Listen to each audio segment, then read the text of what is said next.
juga demo. Tetapi kamu perlu ketua DPRK. Memang informasi yang bahwa ketua DPRK mantan di Libu ataupun mantan di luar hana dalam kantor, kamu hana urusan. Kamu perlu ketua DPRK. Karena sekolah kamu lakukan aksinya, kamu kalau mempegat pemberitahuan kedua Kapolres, bahkan di pihak Kasaintel dari Polres pernah dijumpai yang kepegah sudah melakukan koordinasi dengan pihak kedua dan kedua akan menjumpai kami.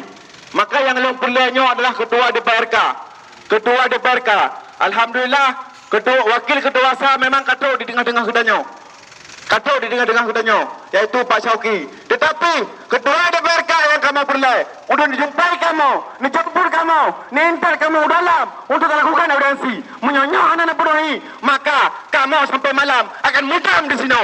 Bahkan kamu akan menggerakkan mandu masa, akan menggerakkan masyarakat untuk kamu kupang kantor DPRK, yang bahwa kantor DPRK bukan lagi sebagai kantor perwakilan daripada rakyat, tetapi sebagai kantor pengkhianat daripada rakyat.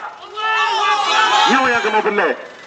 Maka segera kamu cap Dewan Perwakilan Rakyat sebagai Dewan Pengkhianat Rakyat, maka ketua DPRK turut mentebir kena. Gara-gara drone ketua DPRK hanya tentubin cacat nyonanan anggota-anggota DPRK yang dalam kantornya. Ini yang kamu perlu. Kamu menjaga hanya menjalankan proyek, hanya menjalankan plan serta badon.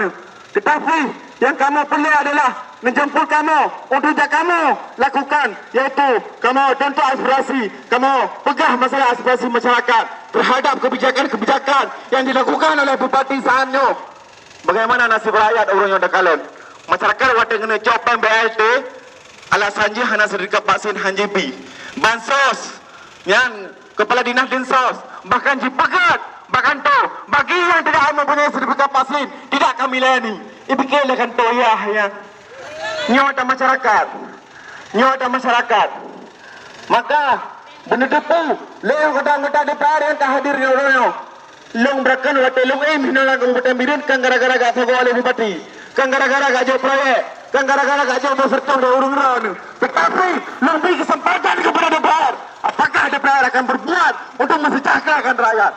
Seharusnya tugas mensejahterakan rakyat, tugas menyampaikan aspirasi rakyat. DPR. Maka juga sekolah DPR membaca tepat sih untuk menjadi seorang DPR pu kinerja DPR pu buka kan tugas DPR ke yang uli ataunya dalam bantuan. Tetapi tugas DPR nya kekalan panah kebijakan eksekutif yang memang menyengsarakan rakyat, yang tegur, yang pegah, yang undang-undang. Baik muka pegah buku yang ngelak bupati. Memang hana traveling bupati gitu ini birun. Tetapi kebijakan yang berbeda bupati yang sangat menyengsarakan rakyat. Dua orang tu ditinggal dan yang menikah yang benar surat vaksin. Waktu dan yang menikah lekas surat vaksin sang dua orang tu. Menyahana surat vaksin sang haji dan menikah. Tentang syarat sah nikah dengan surat vaksinnya. Padahal surat vaksin, urung yang vaksinnya mentang hanya dijamin untuk keselamatan di dunia akhirat.